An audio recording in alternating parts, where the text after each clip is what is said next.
Assalamualaikum warahmatullahi wabarakatuh. Jumpa lagi dengan saya Pak Winarko Hidayat, guru mata pelajaran sejarah Indonesia. Marilah kita panjatkan puji syukur kehadirat Allah Subhanahu wa Ta'ala atas berkat dan rahmatnya kita dapat mengadakan pembelajaran secara daring untuk mata pelajaran sejarah Indonesia. Adapun materi yang kita bahas pada kesempatan ini adalah kehidupan manusia dan hasil-hasil budaya masyarakat praaksara Indonesia.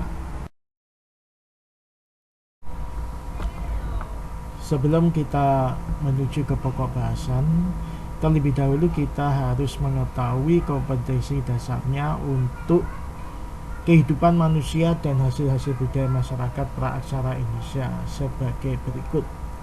3.2 Menganalisis kehidupan manusia dan hasil-hasil budaya masyarakat praaksara Indonesia. 4.2 Menyajikan informasi mengenai manusia dan hasil-hasil budaya khususnya masyarakat praaksara Indonesia. Tujuan pembelajaran tentang zaman praaksara di Indonesia adalah sebagai berikut. Yang pertama, memahami corak kehidupan masyarakat pada zaman praaksara. Yang kedua, menganalisis asal-usul nenek moyang bangsa Indonesia. Yang ketiga, menganalisis berdasarkan tipologi hasil budaya zaman praaksara di Indonesia. Menurut Pusponegoro dan Nugroho Noto Susanto, sejarah alam semesta jauh lebih panjang dibandingkan sejarah umat manusia. Manusia baru muncul pertama kali kira-kira 3 juta tahun yang lalu, yaitu pada zaman yang disebut kala Pleistocene atau 3 juta sampai 10.000 tahun yang lalu. Oleh karena itu, untuk mengetahui bagaimana munculnya manusia dan makhluk hidup, kita juga terlebih dahulu perlu mengetahui bagaimana alam semesta di dalamnya, termasuk bumi tempat hidup dan berkembangnya manusia muncul pertama kali. Berikut videonya.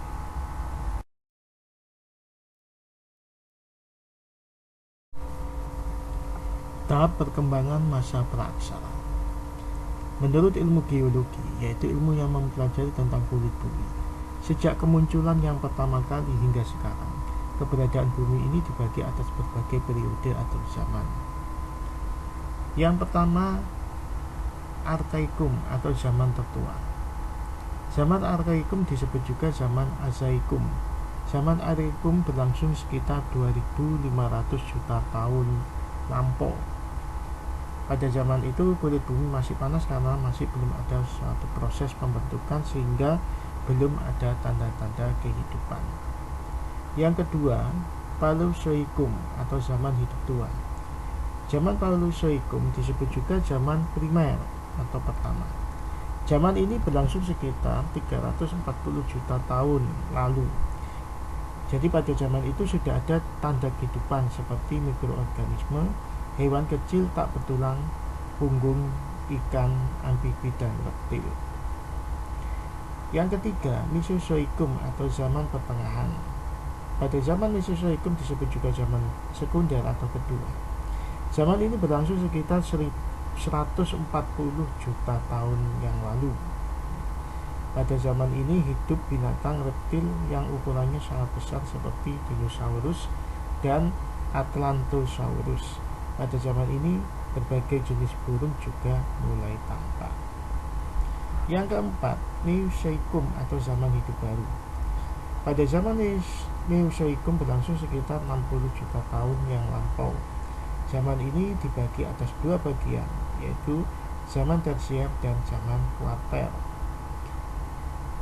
Pada zaman tersier atau zaman ketiga ini, binatang menyusui berkembang sempurna, sedangkan binatang reptil berangsur lenyap.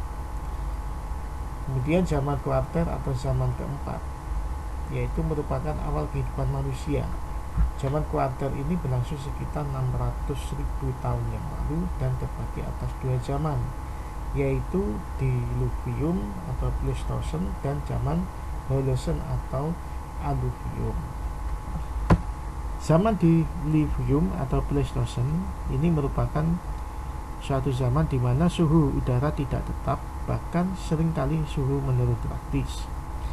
Pada zaman ini ditandai dengan berbagai peristiwa yang besar pengaruhnya terhadap kehidupan manusia, seperti perubahan iklim, turun naiknya air laut, munculnya daratan baru, letusan gunung berapi, serta timbul tenggelamnya sungai atau danau.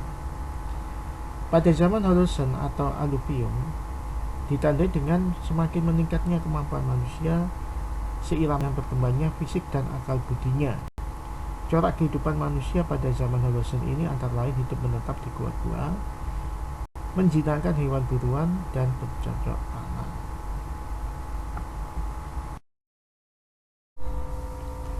Kehidupan masyarakat praaksara. Setelah zaman Diluvium, berlangsunglah masa Holocene. Masyarakat ini ditandai dengan meningkatnya kemajuan manusia, baik perkembangan fisik maupun akal budinya. Jadi kehidupan masyarakat praaksara ini terbagi menjadi 3. Yang pertama masa berburu dan mengumpulkan makanan, yang kedua masa bercocok tanam, yang ketiga masa perundakian. Untuk masa berburu dan mengumpulkan makanan, yaitu kehidupan masyarakat pada masa itu sangat tergantung pada alam. Mereka memperoleh makanan langsung dari alam. Mereka juga hidup mengembara dari hutan ke hutan yang lain, yang istilah lainnya adalah nomaden. Daerah yang cocok untuk menghindari hujan, terik matahari, dan hawa dingin biasanya tidak terlalu jauh dari sungai, danau, atau sumber lainnya. Ada juga yang berlindung di gua-gua sebagai tempat tinggal. Alat yang digunakan untuk berburu dan mengumpulkan makanan sangat sederhana, yaitu terbuat dari batu, tulang, tanduk, dan kayu. Peralatan pada masa itu antara lain kapak genggam, tombak, panah, dan alat-alat sepi. Bentuknya masih kasar dan tidak diasah. Selain alat-alat, mereka sudah mengenal perhiasan yang dibuat dari batu dan kulit kerang, seperti anting-anting, kalung, dan gelang.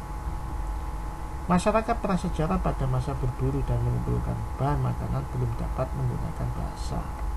Untuk berkomunikasi antar sesamanya, terutama kaitannya dengan kegiatan berburu, mereka menggunakan isyarat berupa teriakan atau pekikan disertai gerakan tangan. Hambatan bahasa ini merupakan salah satu penyebab perkembangan budaya sangat lambat. Masa bercocok tanam.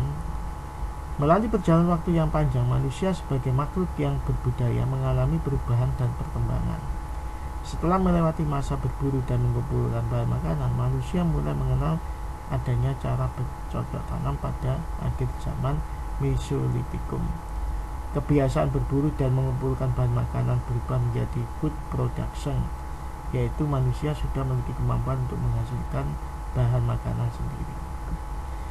Cara bercocok tanam pertama kali dilakukan adalah berhuma, yaitu menebang pohon kemudian dibakar. Setelah menunggu turun hujan, huma siap ditanami dengan bibit.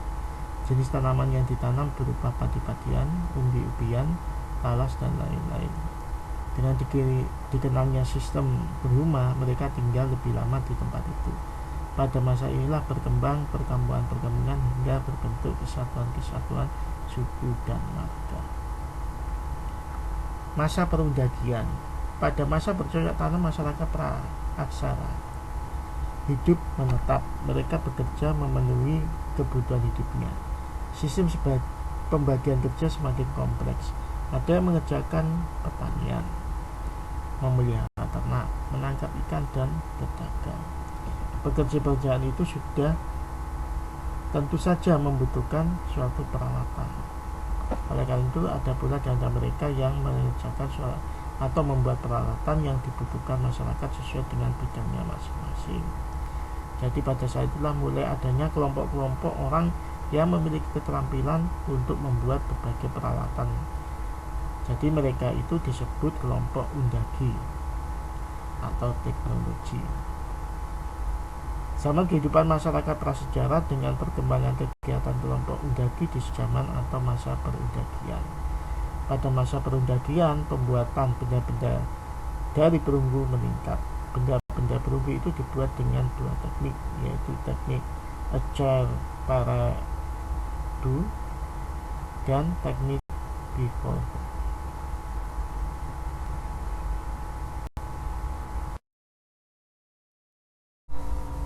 asal-usul nenek moyang bangsa Indonesia. Para ahli hanya memiliki beberapa kemungkinan, yakni melalui beberapa kajian. Kajian pertama melalui kajian ilmu. Kajian yang kedua melalui migrasi ras ke Indonesia. Untuk kajian ilmu ini dibuktikan dengan yang pertama bukti arkeologis, yang kedua bukti linguistik, dan yang ketiga bukti geologis. Yang pertama bukti arkeologis. Dari penelitian para ahli diketahui bahwa hasil budaya manusia purba asli Indonesia adalah kebudayaan batu tua atau Paleolitikum. Bukti-bukti peninggalan zaman batu tua itu ditemukan di Pacitan dan Ngandong. Kebudayaan batu tua kemudian mendapat pengaruh dari daratan Asia, yaitu kebudayaan batu tengah atau Mesolitikum. Kebudayaan zaman Mesolitikum menghasilkan benda bersejarah antara lain kapak genggam, kapak tengkek, perkakas batu, mata panah, pledge, dan mata kapak. Dari kajian benda-benda itu diketahui bahwa pendukung kebudayaan Mesolitikum adalah ras Papua Melanesioid yang berasal dari Bakson Hua Bin di wilayah Tonkin. Bukti yang kedua melalui bukti linguistik. Berdasarkan hasil penelitian ahli-ahli bahasa yang digunakan di Kepulauan Nusantara, termasuk rumpun bahasa Austronesia atau Melayu Polynesia. Bahasa Austronesia sendiri atas bahasa Indonesia, Polinesia, Melanesia, dan Mikronesia.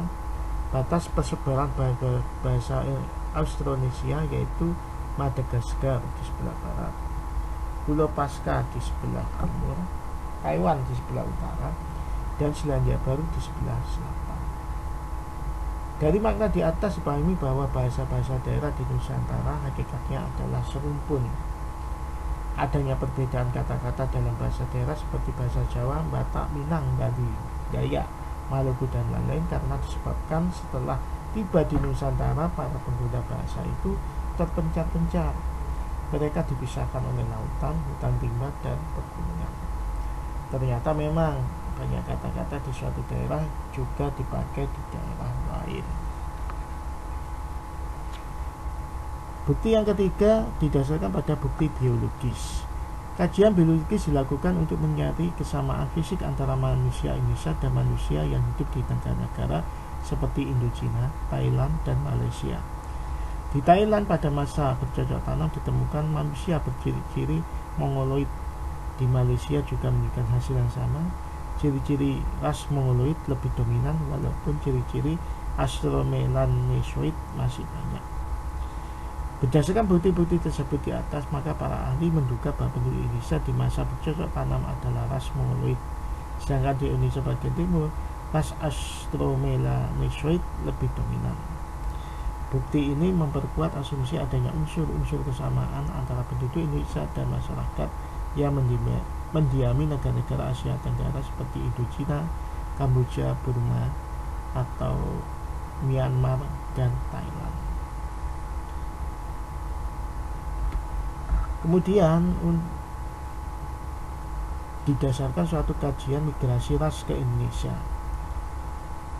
Dari beberapa kajian dipastikan bahwa ras-ras manusia yang datang ke Indonesia adalah ras Melanesia atau Papua Melanesioid, ras Proto Melayu atau Melayu tua, dan ras Deutero Melayu atau Melayu muda.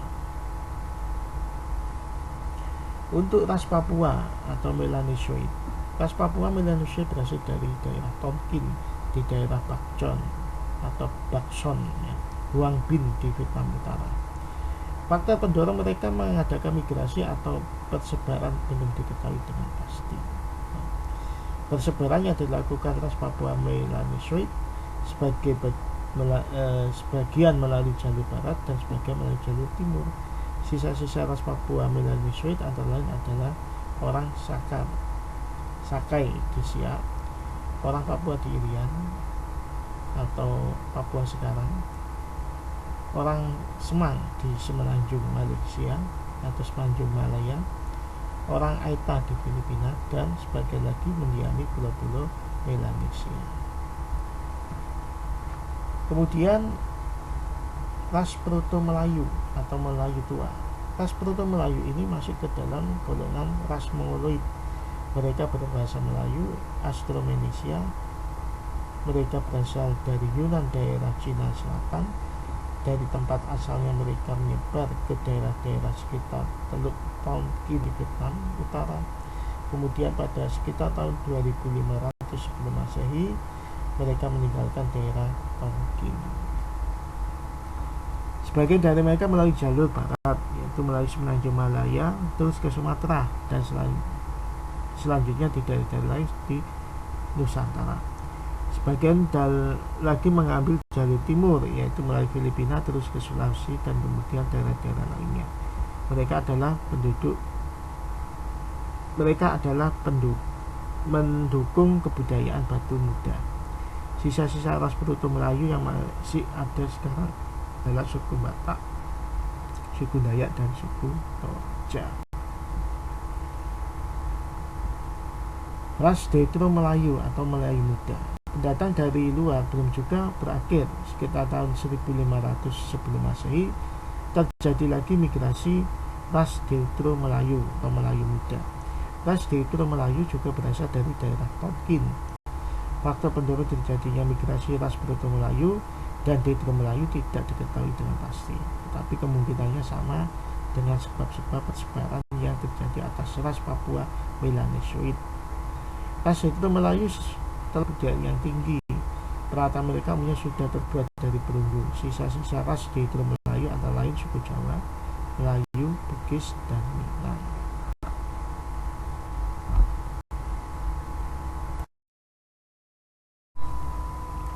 Kebudayaan zaman praaksara.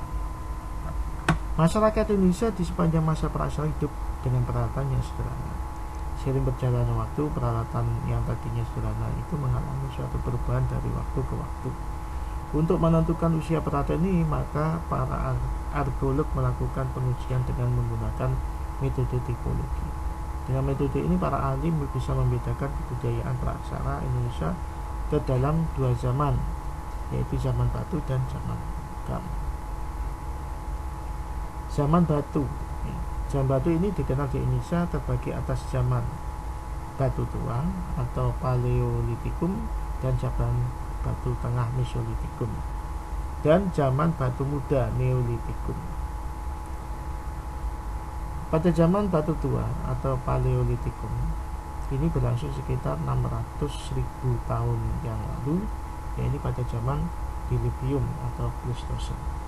Peralatan yang dihasilkan zaman batu tua adalah berimbas atau kapak genggam atau alat peratak. Peralatan batu tua tersebar di berbagai daerah seperti Pacitan, Provinsi Jawa Timur, Sukabumi, Provinsi Jawa Barat, dan Maumere, Provinsi Nusa Tenggara Timur. Karena jumlah penemuan kapak lebih banyak di daerah Pacitan, Provinsi Jawa Timur, maka orang biasa menyebut kebudayaan Pacitan. Manusia pendukung jenis kapak ini adalah Pithecanthropus erectus.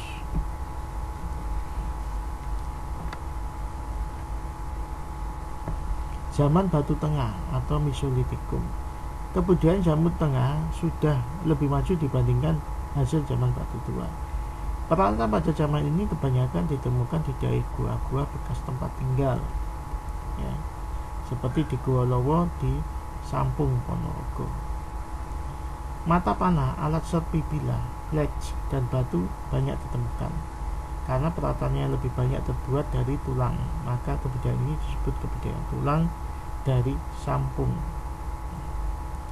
Di sepanjang pantai timur Pulau Sumatera ditemukan pula banyak benda berupa kapak batu atau kapak Sumatera, alat serpi bilah, dan lain-lain. Dari temuan itu dapat disimpulkan bahwa pada zaman batu tengah sebagian masyarakatnya tinggal di gua-gua dan sebagian lagi tinggal di pinggir-pinggir pantai. Mereka yang tinggal di gua mewariskan budaya bercocok tanam, sedangkan yang tinggal di pinggir pantai mewariskan kebudayaan Bali. Zaman batu muda. Pada zaman batu muda ini, pendukung kebudayaan zaman batu muda atau Neolitikum sudah jauh lebih maju dari masyarakat pendukung kebudayaan zaman batu tengah. Sebagian di antara mereka sudah hidup menetap, belajar bercocok tanam, dan beternak. Peralatan saya itu walaupun masih terbuat dari batu namun sudah sangat halus. Jenis-jenis kapak pada zaman batu muda adalah kapak persegi dan kapak lonjong.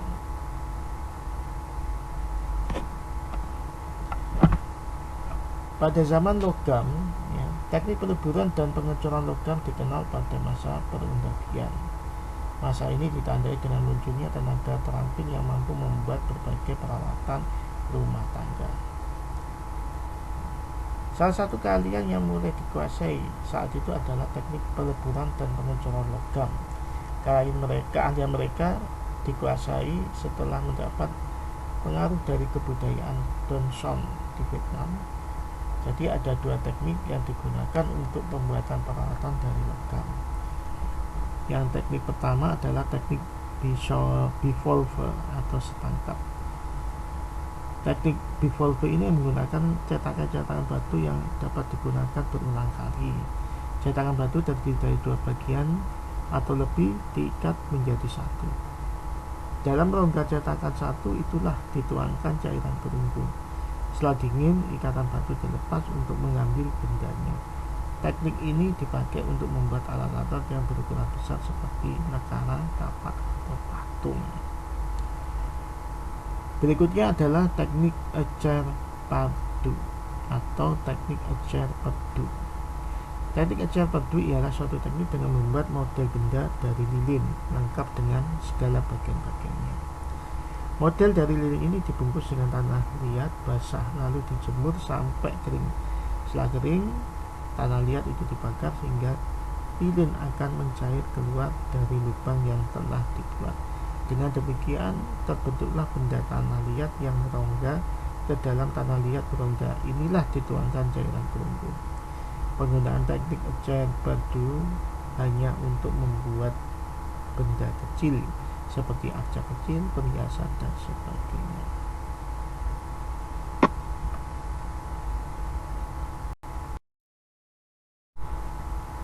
Budaya di zaman logam. Budaya di zaman logam terbagi atas 3 zaman, yaitu zaman tembaga, zaman perunggu, dan zaman besi. Untuk zaman tembaga, budaya tembaga atau peralatan dari tembaga tidak dikenal di Indonesia. Budaya tembaga berkembang di daerah Vietnam, Kamboja, Muang Thai, hingga semenanjung Malaya. Zaman perunggu. Perunggu adalah campuran tembaga dengan timah. Peralatan dari perunggu yang dikenal luas antara lain kapak perunggu, nekara perunggu, bejana perunggu, dan perhiasan perunggu.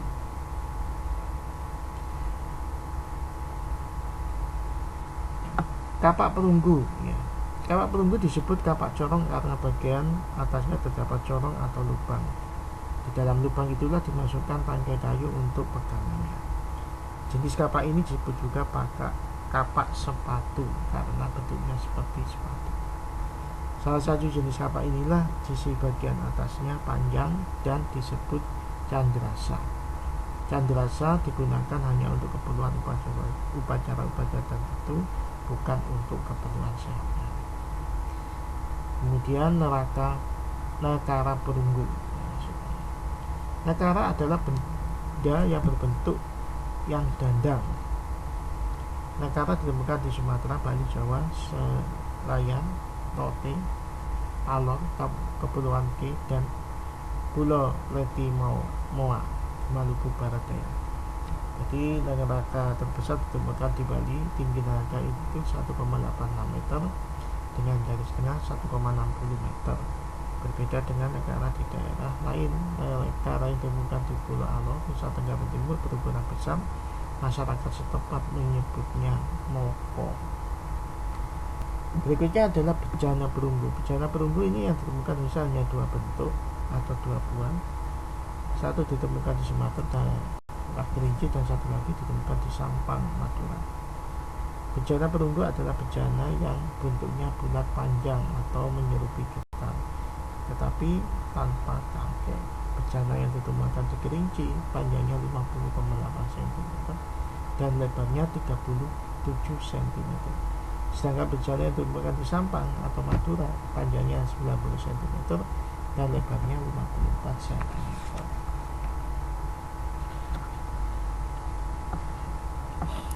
Perhiasan perunggu. Benda-benda perhiasan pada zaman perunggu sudah banyak ragam dan jenisnya. Misalnya manik-manik, gelang tangan, gelang kaki, kalung, dan anting-anting. Benda-benda perhiasan inilah yang banyak ditemukan di Sumatera, Jawa, dan Bali. Zaman besi. Pada zaman perunggu manusia sudah membuat peralatan dari besi. Peralatan dari besi antara lain cangkul, mata kampak, mata pisau, sabit, pedang, tombak, dan tongkat. Daerah penemuannya yakni di daerah Pulau Jawa, Bali, dan Sumatera.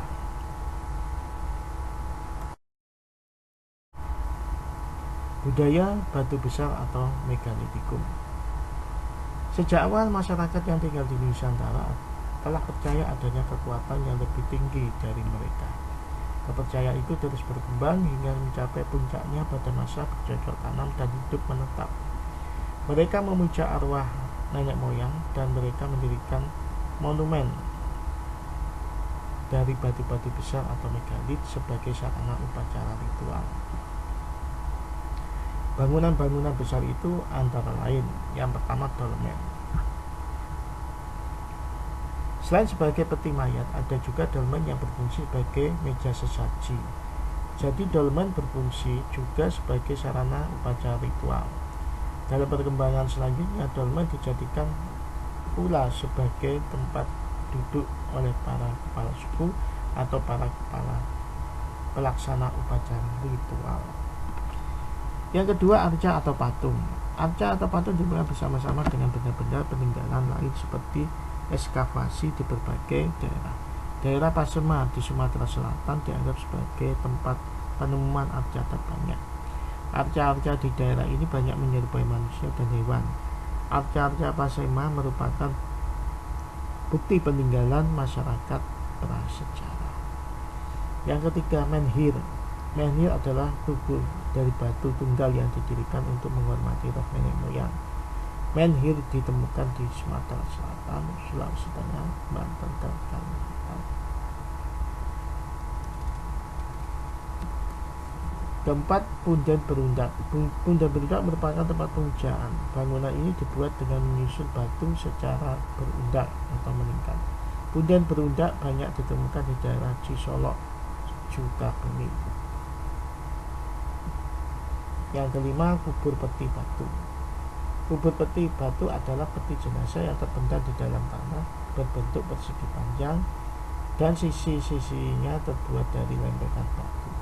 Kubur peti batu ditemukan antara lain di daerah Kuningan, Jawa Tengah. Yang keenam, kuburan berundak.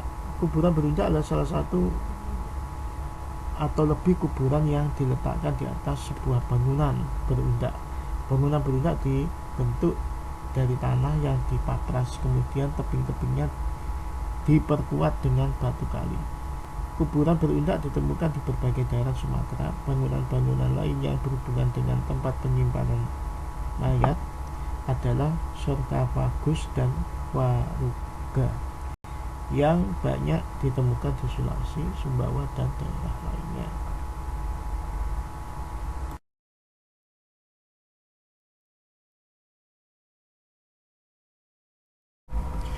Pada akhir pembahasan ini, saya akan memberikan tugas yang sifatnya perseorangan, yaitu memberikan penjelasan singkat dari tahapan masa-masa berikut ini.